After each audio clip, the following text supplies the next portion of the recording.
How to get full mark in English in Kerala PSC exam. ഇംഗ്ലീഷിന് എങ്ങനെ മുഴുവൻ മാർക്കും നേടിക്കാം? ഏതിലാണ്? Kerala PSC exams. നമ്മൾ ആദ്യം ഡിസ്കസ് ചെയ്യാൻ പോകുന്നത് LDC എക്സാമിനെ പറ്റിയാണ്. LDC എക്സാമിൻ്റെ ക്വാളിഫിക്കേഷൻ ഇപ്പോൾ SSLC ആണ്. അതുകൊണ്ട് തന്നെ അതിൻ്റെ മീഡിയം മലയാളമാണ്. പക്ഷേ ഇംഗ്ലീഷ് ഒരു പ്രധാന സബ്ജക്റ്റാണ്. അതിൽ പ്രധാനമായും 20% ക്വസ്റ്റ്യൻസ് സാധാരണ ചോദിച്ചു വരുന്നു.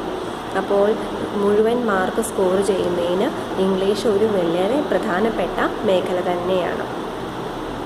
LD ക്ലർക്ക് പരീക്ഷയിൽ 20 മാർക്കാണ് ഇംഗ്ലീഷ് വിഭാഗത്തിനുള്ളത്. ഒരുവിധം നന്നായി തയ്യാറെടുക്കുന്ന ഒരു ഉദ്യോഗാർത്ഥിക്ക് ഈ വിഭാഗത്തിൽ 18 മാർക്കെങ്കിലും നേടാനാകും.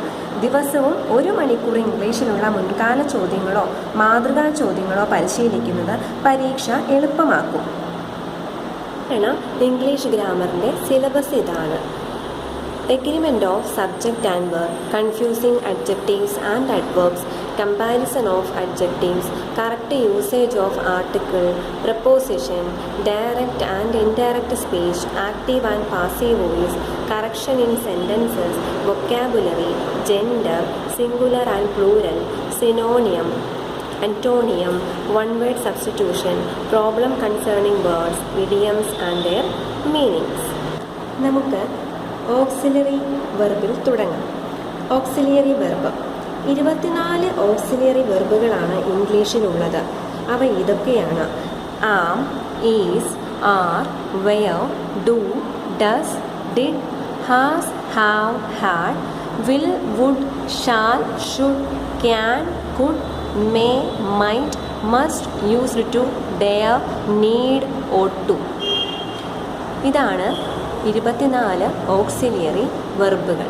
അണ്ടർലൈൻ ചെയ്തിരിക്കുന്ന 11 എണ്ണത്തിനെ പ്രൈമറി ഓക്സിലറീസ്, അതായത് ഹാർഡ് വരെ പ്രൈമറി ഓക്സിലറീസ് എന്നും അവസാന 13 എണ്ണത്തിനെ മോഡൽ ഓക്സിലറീസ് എന്നും വിളിക്കുന്നു.